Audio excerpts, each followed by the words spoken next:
بسم الله الرحمن الرحيم. السلام عليكم ورحمة الله وبركاته. إن الحمد لله نحمده ونستعينه ونستغفره ونعوذ بالله من شرور أنفسنا وسيئات أعمالنا. من يهده الله فلا مضل له ومن يضلل فلا هادي له وأشهد أن لا إله إلا الله وحده لا شريك له وأشهد أن محمدا عبده ورسوله صلى الله عليه وعلى آله وصحبه وسلم. Ikhwani wa akhwati fillah, para hadirin dan hadirat, para pemirsa di manapun anda berada, rahimani wa rahimakumullahu jami'an. Bersyukur kita kepada Allah Subhanahu wa taala, pada pertemuan kali ini kita kembali diberikan izin oleh Allah Subhanahu wa taala untuk melanjutkan pelajaran kita membaca kitab Arba'in atau kitab hadis Arba'in Abu Unaisah yang memuat 40 hadis pilihan tentang prinsip dan manhaj dalam beragama, karya Abu Unaisah Abdul Hakim bin Amir Abdad hafizahullah ta'ala wa ra'ahu. Kita sampai di pertemuan kali ini ke hadis 12, hadis yang masih ada kaitannya dengan hadis sebelumnya, hadis ke-10, berbicara hal yang sama, yaitu tentang kehinaan yang menimpa kaum muslimin, dan sebabnya yaitu karena cintanya mereka terhadap dunia dan jauhnya mereka dari agama mereka. Kalau di hadis nomor 10 sudah kita baca, Nabi SAW menyebutkan tentang beberapa kondisi. Yang pertama kata beliau, kalian sudah melakukan jual beli inah, jual beli yang diharamkan. Kalian telah ridha dengan pertanian, dengan cocok tanam, artinya meninggalkan jihad, maksudnya lebih memilih urusan dunia daripada urusan agama, yaitu dalam hal ini jihad. Maka kata Nabi SAW, pasti Allah akan mendatangkan kehinaan kepada kalian, kepada umat Islam, dan Allah tidak akan mencabut kehinaan tersebut sampai kalian kembali kepada agama kalian. Ya, sudah kita jelaskan, kembali kepada agama itu maksudnya yaitu kembali kepada agama yang dipraktekkan, yang diajarkan dan dipraktekkan oleh Nabi SAW dan juga dipraktekkan oleh para sahabat beliau. Maka kita lanjutkan sekarang ke hadis 11 yang diberi judul oleh penulis, akibat dari cinta kepada dunia dan takut mati. Cinta dunia dan takut mati. Diriwayatkan dari sahabat Sauban radhiyallahu anhu, kata Sauban, qala Rasulullah sallallahu alaihi wasallam, Rasulullah sallallahu alaihi wasallam bersabda, yushiku al-umamu an tada'a al-akalatu ila qas'atiha. Telah hampir datang waktunya, sudah dekat waktunya, para umat, ya maksudnya umat-umat selain umat Islam, mereka berkumpul dan mereka saling memanggil, antada'a, saling memanggil satu sama lain, al-akalatu ila qas'atiha, seperti saling memanggilnya satu sama lain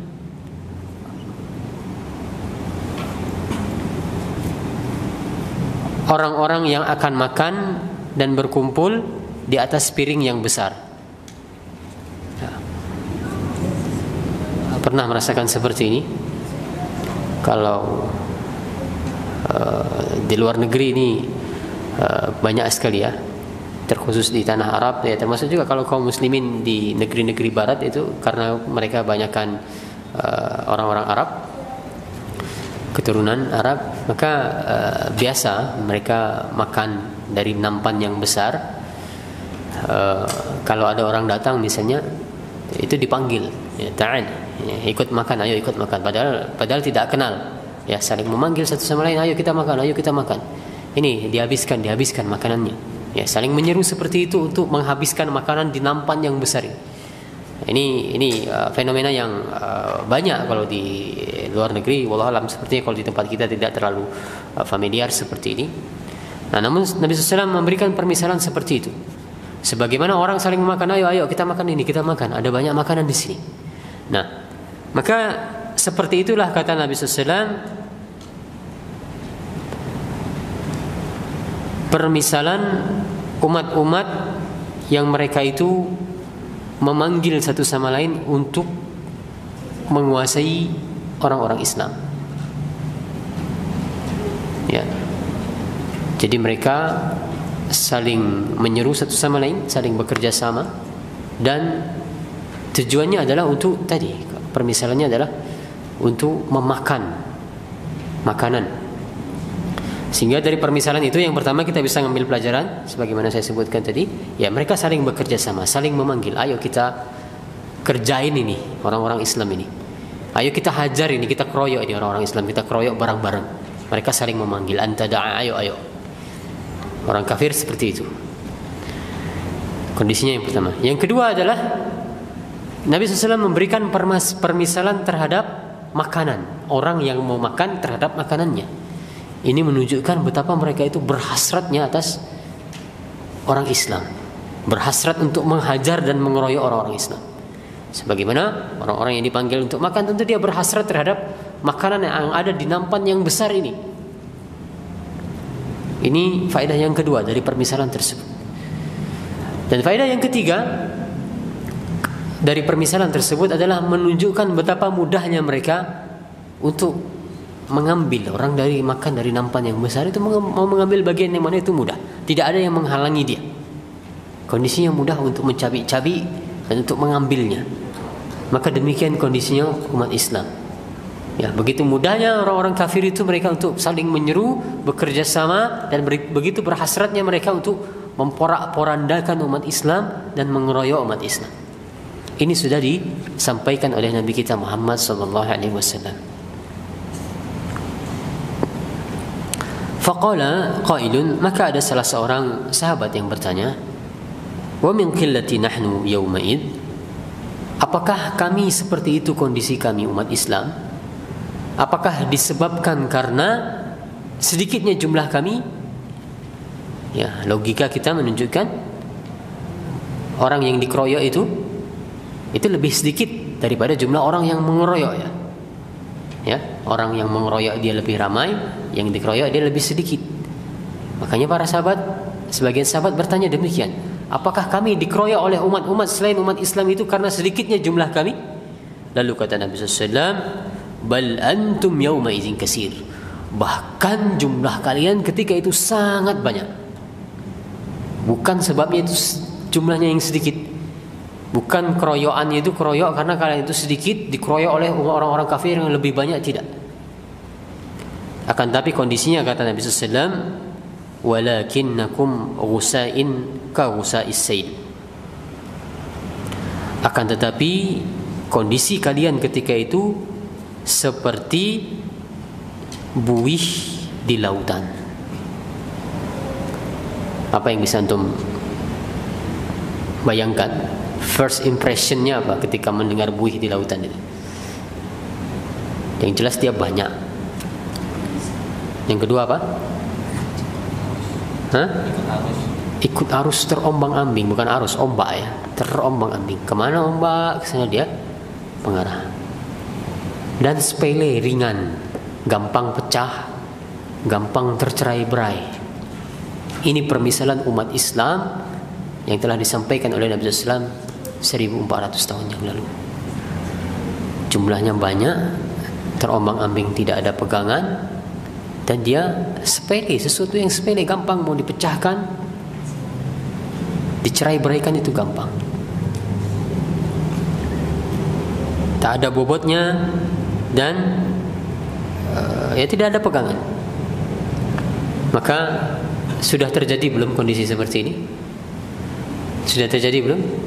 Sudah ya ikhwah. Kita sudah menyaksikan dengan mata kepala kita sendiri bagaimana umat-umat selain umat Islam mereka saling bekerja sama. Ayo kita hajar nih orang-orang Islam, meskipun tidak secara straightforward seperti itu mereka mengatakan, tapi realitanya demikian. Dan bagaimana secara jumlah kaum muslimin itu banyak, bermiliar-miliar, Akan tetapi tadi seperti buih di lautan, sangat gampang mereka terombang-ambing, terbawa ombak, tidak ada pegangan, tidak ada kekuatan dan tidak ada pegangan. Lalu kata Nabi SAW, wal yanza'anna Allahu min suduri uduwikum al-mahabata minkum. Dan Allah Subhanahu wa taala akan mencabut dari dada-dada musuh kalian rasa segan atau rasa gentar terhadap kalian.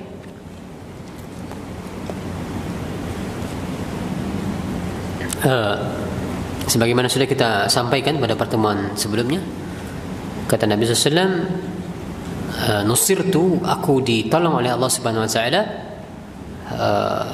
dengan ar-ru'ba, ya, dengan rasa gentar yang Allah tempatkan di dalam hati musuh-musuh beliau masiratus syahr, sepanjang 1 bulan perjalanan. Ini kondisinya Nabi SAW bersama para sahabat dulu. Jadi kalau sudah ada keinginan untuk berperang, berjihad, itu masih jarak 1 bulan perjalanan, orang-orang kafir, musuh-musuh Islam itu sudah merasakan rasa gentar di hati mereka, takut berhadapan dengan kaum muslimin. Ini kondisinya seperti di zaman dulu. Dan ini adalah kekhususan yang Allah berikan kepada Nabi SAW. Ya, ini kekhususan yang diberikan oleh Allah Subhanahu Wa Taala kepada Nabi kita Muhammad SAW. Akan tapi kata para ulama, wa man tabi'a sunnatahu, barang siapa yang dia itu betul-betul mengikuti sunnah Nabi SAW, maka Allah akan juga memberikan yang semisal. Ya, maka seandainya kaum muslimin itu betul-betul mengikuti sunnah Nabi SAW, maka pasti Allah Subhanahu Wa Taala juga akan memberikan yang semisal, yaitu berupa rasa gentar di hati para musuh itu, meskipun jaraknya masih jauh.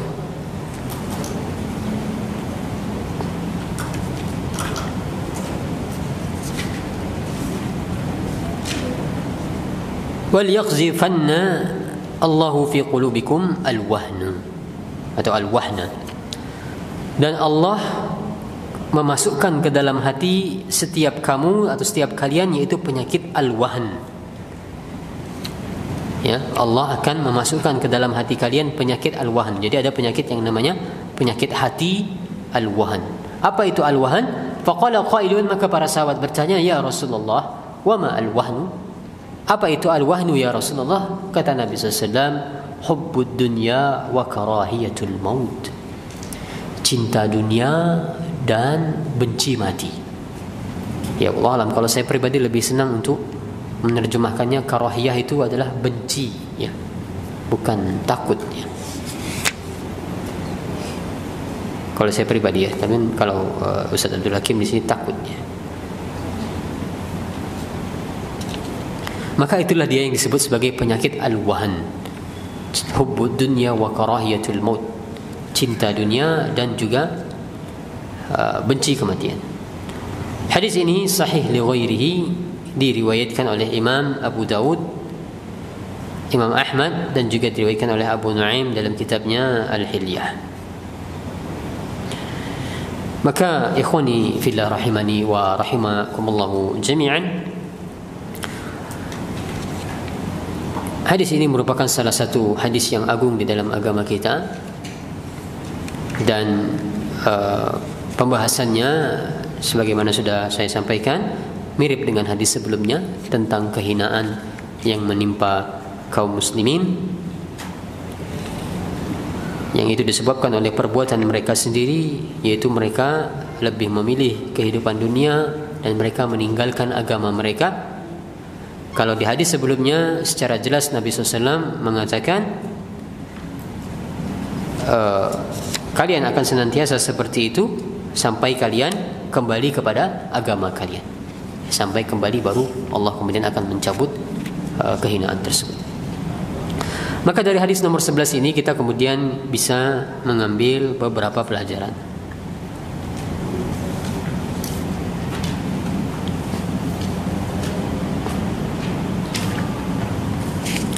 Yang pertama tadi tentang definisi penyakit al-wahn, yaitu cinta kepada dunia dan takut mati. Maka cinta kepada dunia dan takut mati ini mereka saling berhubungan dan saling berkonsekuensi. Orang yang dia cinta kepada dunia, maka dia otomatis dia akan takut mati. Orang yang takut mati, maka dia akan berkonsekuensi dia cinta kepada dunia. Oleh karena itulah, ya, di dalam agama kita dianjurkan untuk memperbanyak mengingat kematian. Ya, salah satu tujuannya, hikmahnya adalah agar kita tidak terlalu cinta terhadap dunia. Kata Nabi SAW, aksiru zikra min hazimil lazzat. Perbanyaklah kalian mengingat pemutus kelezatan. Apa itu pemutus kelezatan? Al-maut, yaitu kematian. Sehingga dalam agama kita mengingat kematian itu adalah ibadah. Ya, sering-sering mengingat kematian itu, maka semakin sering seorang itu mendapatkan pahala.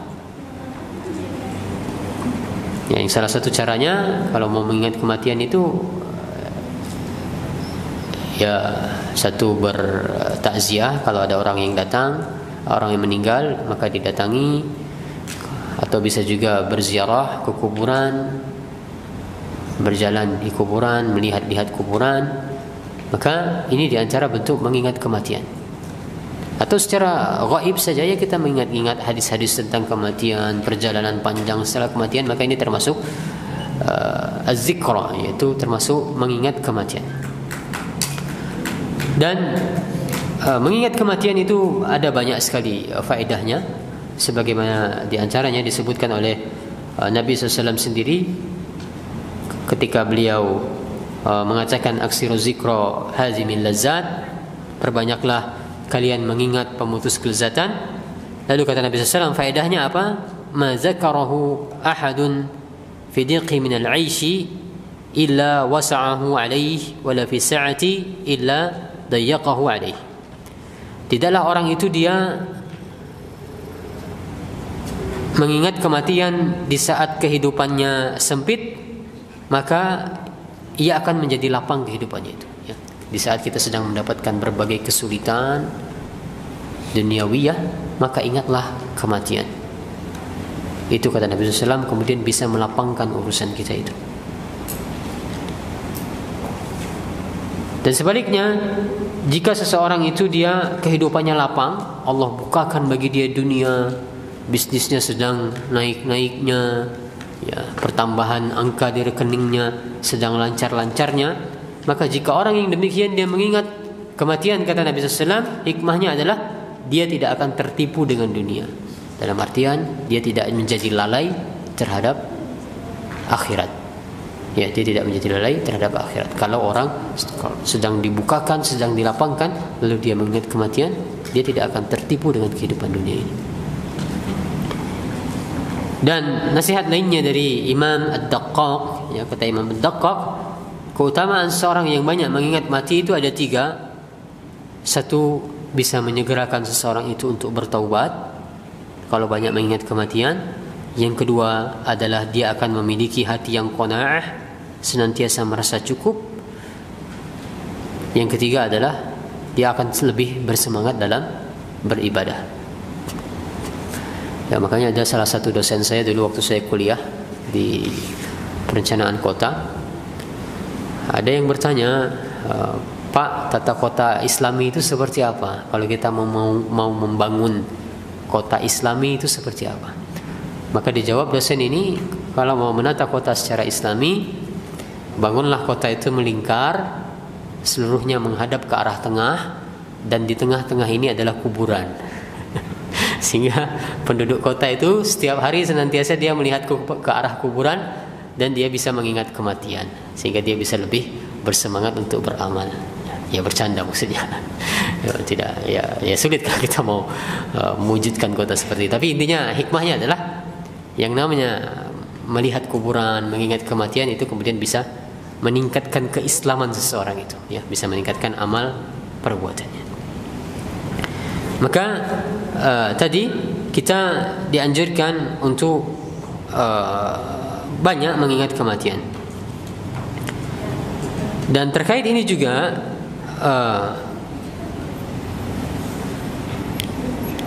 perlu kita ketahui, tadi kata Nabi SAW, Al-wahan itu adalah cinta kepada dunia dan takut mati atau benci kepada kematian.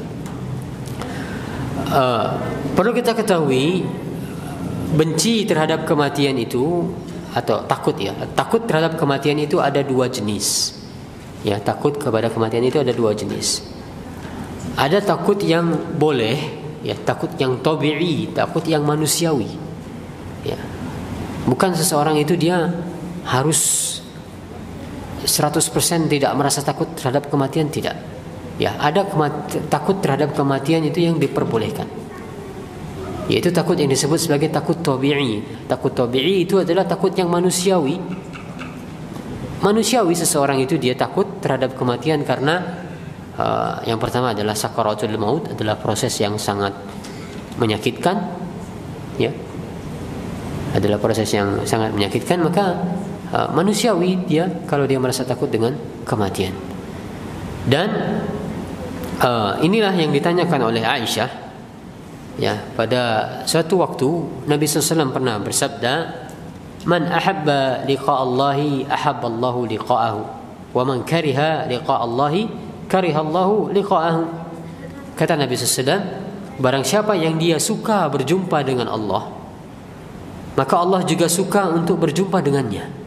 Dan sebaliknya, barang siapa yang dia benci untuk berjumpa dengan Allah, Allah akan juga benci kepada berjumpa dengannya. Maka Aisyah yang mendengar perkataan Nabi SAW demikian, langsung bertanya, "Ya Nabi Allah, akarahiyatul maut? Fakulluna nakrahul maut." Apakah yang dimaksud benci untuk berjumpa dengan Allah itu adalah benci dengan kematian? Karena kata Aisyah, kita semua membenci kematian. Kita semua takut terhadap kematian. Ya, sehingga dari sini kita mengambil pelajaran bahwasanya ada memang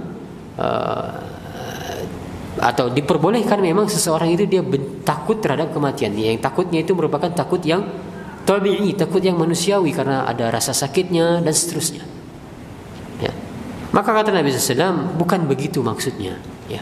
Bukan begitu maksudnya, kata Nabi SAW.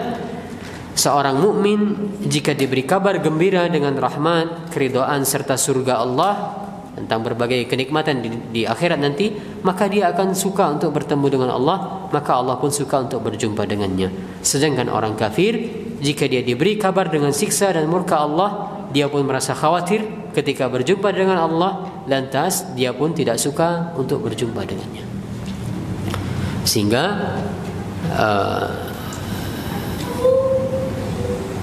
yang pertama, ada rasa benci atau rasa takut kepada kematian itu yang tabi'i, yang itu diperbolehkan.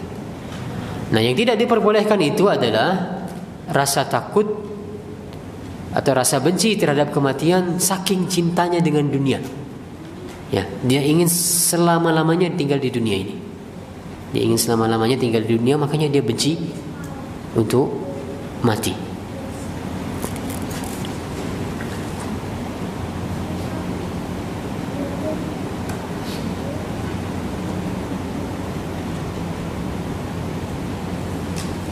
Makanya tadi kata Nabi SAW, sudah kita jelaskan tadi, cinta kepada dunia dan takut mati itu dia saling berkonsekuensi. Orang yang cinta dunia dia takut mati, orang yang takut mati dia cinta dunia.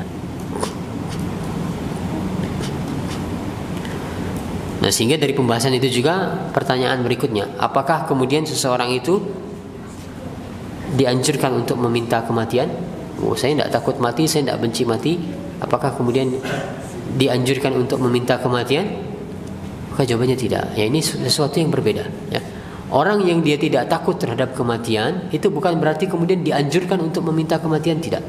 Ya, terdapat hadis di sana yang melarang secara tegas untuk meminta kematian. Kata Nabi SAW, la tamanna bil maut. Ya. Kita cari hadisnya.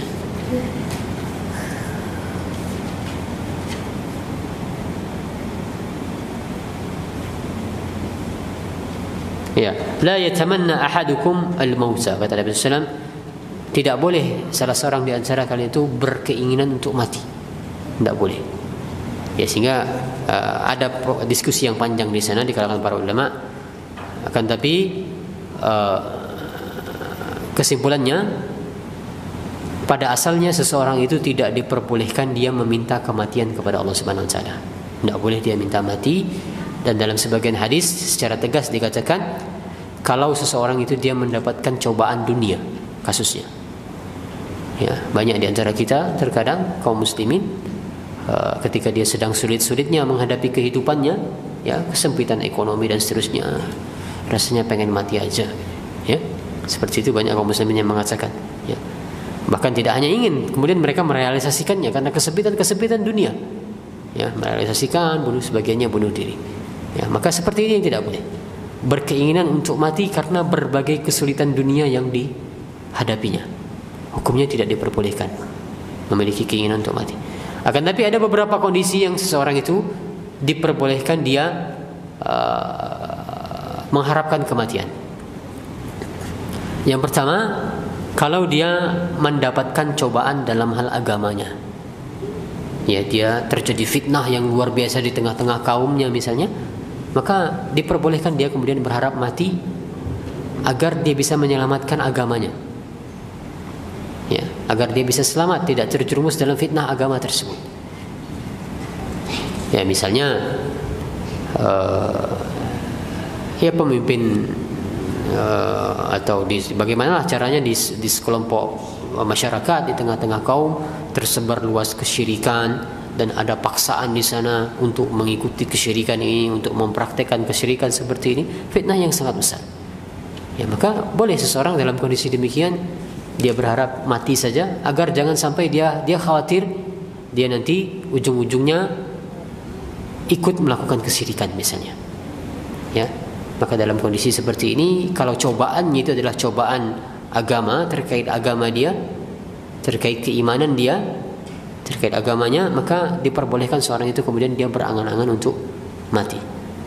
Atau kondisi yang kedua adalah seorang itu dia berangan-angan untuk mati ketika berjihad di jalan Allah. Ya, ini banyak sekali kita dapati para sahabat kemudian mereka ya berharap pada kesempatan kali ini semoga aku mati dalam peperangan ini, ya, mati syahid maksudnya. Maka pada asalnya sekali lagi tidak boleh hukumnya seseorang itu dia berangan-angan dan meminta mati, tidak boleh. Terkhusus kalau sebabnya adalah kesulitan dunia. Kemudian pelajaran yang bisa kita ambil juga dari hadis ini, ya, bahwasanya yang namanya standar kebenaran itu bukanlah dengan banyaknya jumlah. Ya, ini prinsip yang harus kita ingat ya ikhwan. Ya. Standar kebenaran itu bukan kuantitas, tapi kualitas, ya. Ya, jadi gini,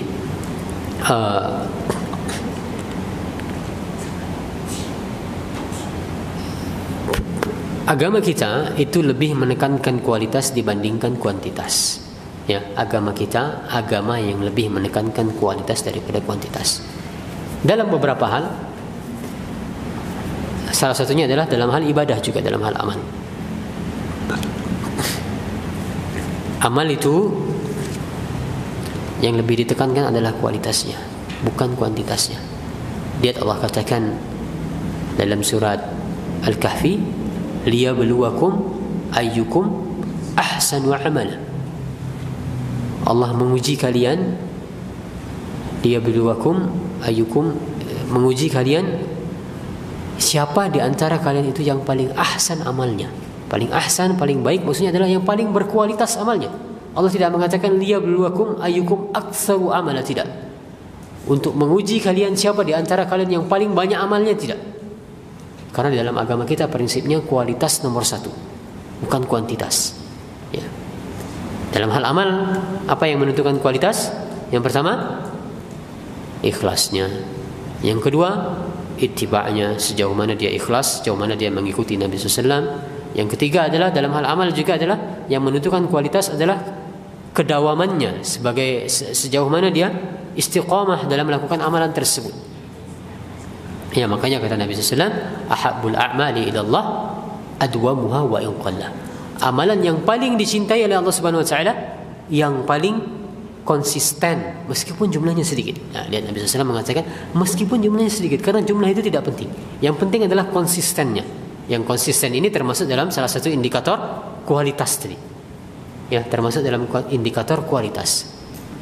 Makanya yang penting dia konsisten meskipun jumlahnya sedikit.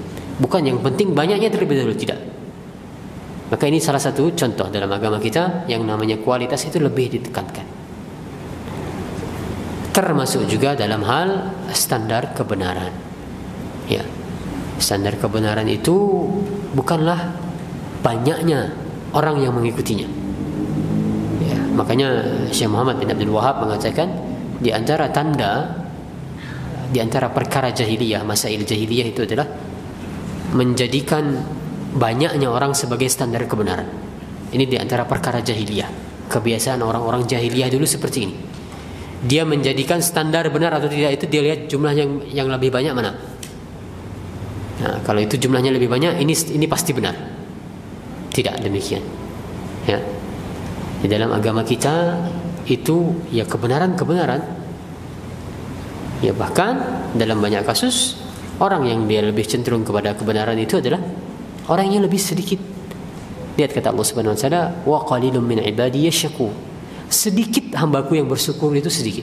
Artinya yang kafir, yang kufur itu lebih banyak. Ya. Dan secara jelas juga Allah Subhanahu wa taala mengatakan tentang hal ini ya dalam surat Al-An'am 116 kata Allah Subhanahu wa taala, wa in tuti' aksara man fil ardi yudilluka an sabilillah. Jika kamu mengikuti kebanyakan orang yang ada di muka bumi ini, niscaya mereka akan menyesatkanmu dari jalan Allah. Kalau standarnya itu mengikuti kebanyakan orang, akan menyesatkanmu dari jalan Allah. Sehingga sekali lagi standar kebenaran itu bukan banyaknya orang. Lihat bagaimana dalam hadis tadi ya. Antum tahu bagian mana yang kita bisa mengambil pelajaran tadi? Kata Nabi SAW, bal antum yawma izin kasir. Jumlah kalian ketika itu banyak. Tapi mereka yang banyak ini, apakah mereka benar? Tidak. Ya. Ya, mereka memiliki kesalahan. Mereka memiliki kesalahan, makanya kemudian Allah hukum mereka dengan demikian. Apa kesalahan mereka? Yaitu al-wahan. Kebanyakan mereka itu memiliki penyakit yang namanya al-wahan tadi. Sehingga sekali lagi standar kebenaran itu bukanlah banyaknya. Sehingga dari sini kita juga tahu kekeliruan dakwahnya sebagian saudara-saudara kita. Ada sebagian saudara kita yang berdakwah itu yang penting kita kumpulkan dulu masa sebanyak-banyaknya. Ya, kita kumpulkan dulu masa sebanyak-banyaknya. Kita satukan dulu kaum muslimin. Tidak peduli apa latar belakangnya, manhajnya seperti apa, ilmunya seperti apa. Kita bertoleransi dalam hal yang kita tidak sepakati dan kita saling menghormati dalam hal yang kita berbeda dan saling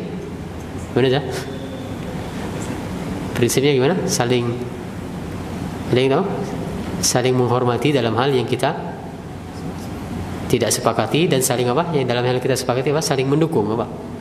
Ya, saling tolong menolong dalam hal yang kita sepakati dan saling menghormati dalam yang kita tidak sepakati. Ini prinsip seperti ini lalu dikumpulkan sebanyak-banyaknya orang. Nah, inilah contohnya buih di lautan tadi. Ujung-ujungnya seperti buih di lautan. Ya, kalau kita tidak, ya kita mengikuti dakwahnya Nabi SAW. Dakwah Nabi SAW adalah ilmu terlebih dahulu. Kualitas tadi terlebih dahulu. Tidak apa-apa orang yang ikut pengajian itu 1, 2, 3, 4, 5. Yang penting dia berkualitas. Kita tanamkan ilmu itu terlebih dahulu kepada orang-orang ini. Ya, buat apa jumlah banyak tapi seperti buih tadi. Yang penting kualitas bukan kuantitas. Makanya ini juga motivasi bagi kita semua, terkhusus Anda yang mengikuti yang mengurus dakwah, panitia pengajian. Tidak usah bersedih kalau yang hadir pengajian itu sedikit. Ya. Tidak usah bersedih, tidak usah kecil hati kalau yang hadir pengajian itu sedikit. Anda juga yang mengikuti pengajian-pengajian, tidak usah sedih kalau yang teman-teman yang duduk di majelis pengajian itu hanya sedikit saja. Ya. Selama Anda memegang teguh kebenaran yang didakwahkan dalam pengajian tersebut adalah kebenaran, maka itulah yang kita harapkan. Yang penting kualitasnya bukan kuantitasnya. Tidakkah kita mengingat bagaimana kisah yang disampaikan oleh Nabi SAW ada di zaman di hari kiamat nanti ditampakkan umat-umat itu ditampakkan bersama para nabinya, nabi di depan, umatnya di belakang. Kata Nabi SAW, ada umat yang dia cuma bersama satu orang saja, ada nabi yang cuma bersama satu pengikutnya saja, ada nabi yang pengikutnya 2 orang, atau bahkan ada nabi yang tidak ada pengikutnya sama sekali. Apa pelajaran yang bisa kita ambil? Nabi pasti membawa kebenaran, ya, nabi itu pasti membawa kebenaran. Tapi tidak ada orang yang mengikutnya, atau hanya 1 atau 2 saja. Sedikit sekali yang mengikuti kebenaran yang dibawakan oleh Nabi itu. Ya, sehingga sekali lagi, ini prinsip kita dalam agama kita. Ya, yang penting itu kualitas, bukan kuantitasnya. Jangan berpikir bagaimana kita bisa mengumpulkan massa terlebih dahulu sebanyak-banyaknya, baru nanti begini dan begitu. Ya, tidak. Kita yang penting kita sampaikan ilmu terlebih dahulu.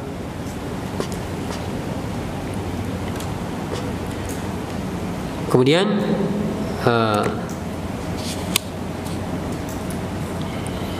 yang terakhir yang bisa kita ambil pelajaran dari hadis ini sebelum kita dengarkan azan, yaitu ya tentang salah satu mukjizat Nabi SAW, ya, tentang benarnya apa yang beliau kabarkan, ya.